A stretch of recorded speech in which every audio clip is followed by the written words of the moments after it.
Aaron Singerman here at RxMuscle.com at the IFBB Wings of Strength show in Chicago, Illinois. And I happened to be looking around, and I found a big guy, first of all. And I said to myself, I'm recognizing him. And at Junior Nationals here in Chicago, just literally down the road at the Hyatt, I saw you compete against Kevin Jordan and them at Junior Nationals 2009. Mm-hmm, yeah. And I knew Sergio Oliva Jr., right?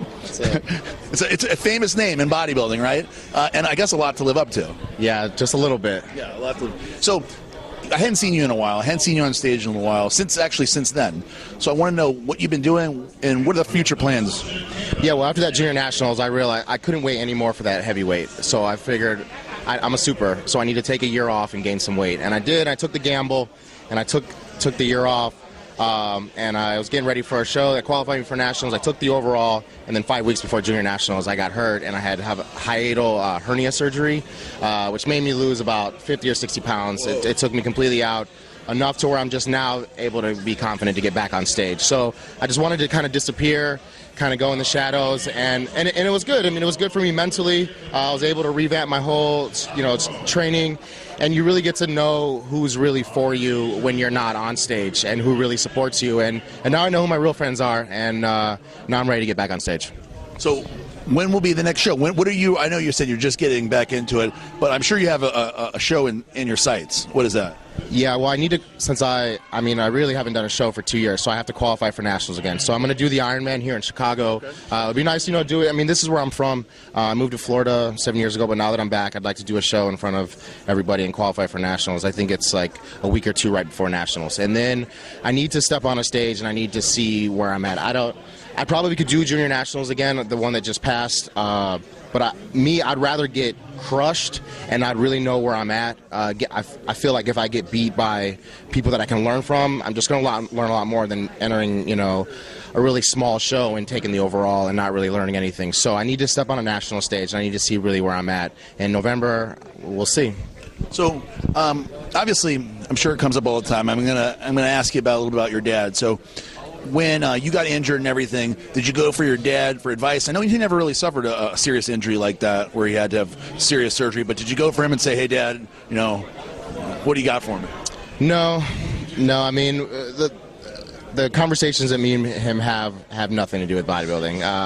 I feel like even if he could have an input, there's just really not much that he can really help me out with. I mean, the workouts and the old school training and any kind of tips and tricks like that, I mean, are greatly, a help. But he didn't diet. He didn't do cardio. He didn't cycle carb. It's just a lot of stuff that he's just not going to understand. And all his injuries came in after he was done with his career. So learning how to train around injuries, I just knew it wasn't really going to be any help. I really get more help from my mother and my fiance. Those are the people that really are in my corner. So what would you say? I'm kind of getting the feeling that what you're saying is that your dad's really not into it at all anymore. He's not feeling the bodybuilding thing. Yeah, I think that the older guys, they just get burned out, and I mean I can't imagine for 40 years coming to these shows over and over again, and then.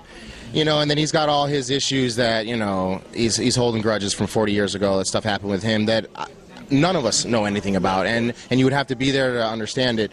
But I feel the way that he's kind of taking it out on bodybuilding and younger fans and stuff like that isn't right. But that's my job, and I'll fix that. And I'm here to show that my name is a good name in bodybuilding. It's not a name that is kind of hushed around and stuff like that. He burned a lot of bridges, and I'm here to fix them.